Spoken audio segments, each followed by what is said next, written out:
Credit card आजकल हर किसी की जेब में होता है ना? पर क्या कभी ध्यान दिया है कि उस छोटे से प्लास्टिक के टुकड़े से किए गए एक सिंपल कार्ड स्वाइप के पीछे आखिर कौन सी दुनिया छिपी है? आज के इस एक्सप्लेनेर में हम इसी छिपे हुए फाइनेंशियल इकोसिस्टम की पूरी पिक्चर को डीकोड करने वाले हैं। चलिए फटाफट आज का अपना एजेंडा देख लेते हैं। इस रोड मैप में हम सबसे पहले हिडन क्रेडिट नेटवर्क को समझेंगे, फिर कार्ड स्वाइप के पीछे का जादू, सबसे खतरनाक मिनिमम ड्यू का जाल, बैंक आखिर प्रॉफिट कैसे कमाते हैं, और आखिर में देखेंगे इस क्रेडिट गेम को मास्टर करने के तरीके। तो शुरुआत करते हैं पहले सेक्शन से, द हिडन क्रेडिट नेटवर्क। बुनियादी तौर पर देखा जाए तो क्रेडिट कार्ड असल में एक शॉर्ट टर्म अनसिक्योर्ड लोन ही तो है। होता यह है कि बैंक सबसे पहले मर्चेंट को अपने पास से पेमेंट कर देता है और बाद में वो पैसा क्रेडिट कार्ड होल्डर से वसूला जाता है। एकदम सिंपल, राइट? लेकिन इस पूरे खेल में सबसे अहम मास्टरमाइंड कौन है? वो है पेमेंट नेटवर्क, जैसे कि वीजा, मास्टरकार्ड, रुपे या एमएक्स। ये नेटवर्क्स एक इनविजिबल ब्रिज यानी एक अदृश्य पुल की तरह काम करते हैं जो पूरी दुनिया में ट्रांजैक्शंस को सुरक्षित बनाते हैं। बेसिकली ये बैंक्स के बीच ऑथराइजेशन और सेटलमेंट करवाने वाले बेहद जरूरी मिडलमैन हैं। और सोचिए, एक नॉर्मल स्वाइप में कितने लोग शामिल होते हैं? खर्च करने वाला कार्ड होल्डर, लिमिट देने वाला इशुइंग बैंक, पेमेंट रिसीव करने वाला मर्चेंट, उस मर्चेंट का एक्वायरिंग बैंक और इन सब को जोड़ने वाला हमारा पेमेंट नेटवर्क। मतलब एक साधारण सी कॉफी खरीदने के लिए भी इस पूरे भारी भरकम सिंक्रोनाइज्ड नेटवर्क की जरूरत पड़ती है। आइए अब दूसरे सेक्शन पर आते हैं, behind a card swipe. Checkout counter पर कार्ड लगाते ही वो जो स्प्लिट सेकंड मैजिक होता है ना, अब उसके पीछे की साइंस को डिकोड करते हैं। एक ट्रांजैक्शन का exact step by step process कुछ ऐसा दिखता है। जैसे ही मर्चेंट के टर्मिनल से रिक्वेस्ट निकलती है, नेटवर्क उसे आगे भेजता है और इशुइंग बैंक तुरंत अवेलेबल लिमिट, फ्रॉड का रिस्क और सही सीवीवी चेक करता है। अप्रूव्ड का सिग्नल मिलते ही प्रोसेस आगे बढ़ता है। जबकि मजे की बात यह है कि असली पैसों का सेटलमेंट यानी बैंक टू बैंक ट्रांसफर कुछ दिनों बाद आराम से होता रहता है। अब आते हैं इसके सबसे फायदेमंद हिस्से पर, the interest free billing cycle. ये एक ऐसा कमाल का फीचर है कि अगर बिल साइकिल के पहले दिन खरीदारी की जाए तो बिना एक भी रुपया एक्स्ट्रा दिए लगभग 50 दिनों तक फ्री क्रेडिट का मजा लिया जा सकता है। ये अपने आप में एक बेहतरीन फाइनेंशियल हैक है। लेकिन रुकिए, जहां इतने फायदे हैं वहां कुछ खतरे भी तो होंगे। Section 3, the minimum due trap. ये इस पूरे इकोसिस्टम का सबसे डेंजरस जोन है, जहां उधार लेने की भारी कीमत खुलकर सामने आती है। 36 से 48% सुनने में ही कितना ज्यादा लगता है ना? ये पूरे साल का टिपिकल इंटरेस्ट रेट है। जब फुल पेमेंट मिस हो जाती है तो बैंक्स लगभग 3 से 4% हर महीने का इंटरेस्ट लगाते हैं, जो साल के आखिर तक एक बहुत ही बड़ा अमाउंट बन जाता है।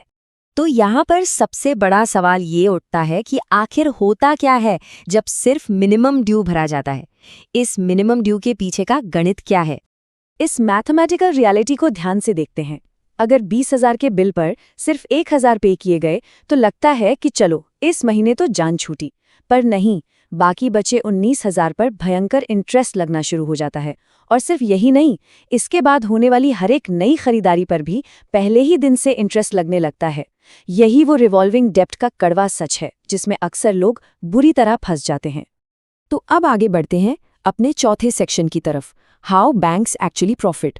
अब सोचिए, अगर हर कोई अपना बिल टाइम पर भर दे और बैंक को कोई इंटरेस्ट ना मिले तो ये सिस्टम आखिर चलेगा कैसे? बैंक मुनाफा कैसे कमाएगा? इसका जवाब छिपा है MDR यानी मर्चेंट डिस्काउंट रेट में। असल में जब कार्ड से 1,000 रुपये खर्च होते हैं तो दुकानदार या मर्चेंट को सिर्फ 980 रुपये के आसपास ही मिलते हैं। बाकी के जो 20 रुपये बचे वो हिडन फीस के रूप में नेटवर्क्स, गेटवे और बैंक्स आपस में बांट लेते हैं। मतलब हर स्वाइप पर कुछ न कुछ कमाई पक्की है। तो कुल मिला के बैंक्स कमाते कहाँ से हैं? उनकी मैसिव इंटरेस्ट इनकम जो कमाई का सबसे बड़ा सोर्स है। उसके बाद आते हैं annual charges, late payment fees, अभी डिस्कस किए गए MDR के शेयर्स और EMI कन्वर्जन पर लगने वाला इंटरेस्ट। इन सबको मिला दिया जाए तो बिल्कुल साफ हो जाता है कि क्रेडिट कार्ड्स दुनिया के सबसे प्रॉफिटेबल बिजनेसेस में से एक क्यों माने जाते हैं। चलिए अब अपने आखिरी और सबसे जरूरी सेक्शन पर चलते हैं, मास्टरिंग द क्रेडिट गेम।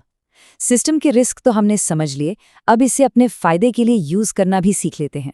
शुरुआत करने वालों के लिए मार्केट में 2 तरह के कार्ड्स होते हैं। अनसिक्योर्ड कार्ड्स, जो बिना किसी कोलैटरल के पुरानी हिस्ट्री और इनकम देखकर मिलते हैं। पर अगर कोई क्रेडिट हिस्ट्री ना हो तो वहां आते हैं सिक्योर्ड कार्ड्स, जो फिक्स डिपॉजिट यानी एफडी के बेस पर मिलते हैं।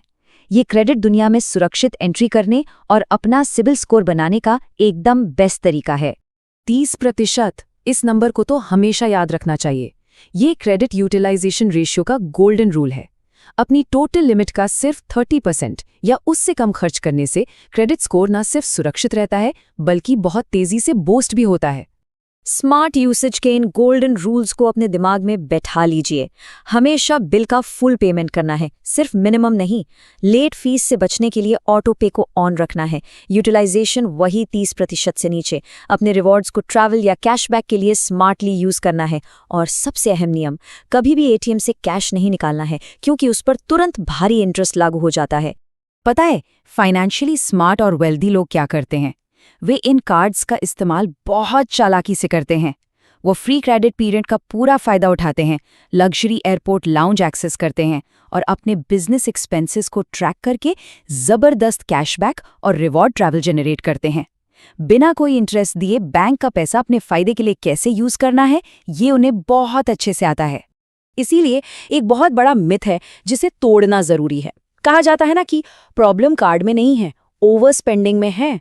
खतरा उस प्लास्टिक के टुकड़े में नहीं है, बल्कि उस खतरे की जड़ इंसान के अपने बिहेवियर और हद से ज्यादा खर्च करने की आदत में छिपी होती है।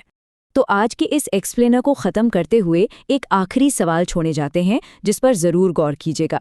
क्या क्रेडिट कार्ड इकोसिस्टम सच में एक खतरनाक कर्ज का जाल है जिससे हमेशा बचना चाहिए, या फिर ये एक बेहतरीन फाइनेंशियल टूल है उन लोगों के लिए जो इसके रूल्स को पूरी तरह मास्टर कर लेते हैं? ये एक ऐसा गहरा विचार है जो आगे चलकर फाइनेंशियल हैबिट्स को हमेशा के लिए बदल सकता है।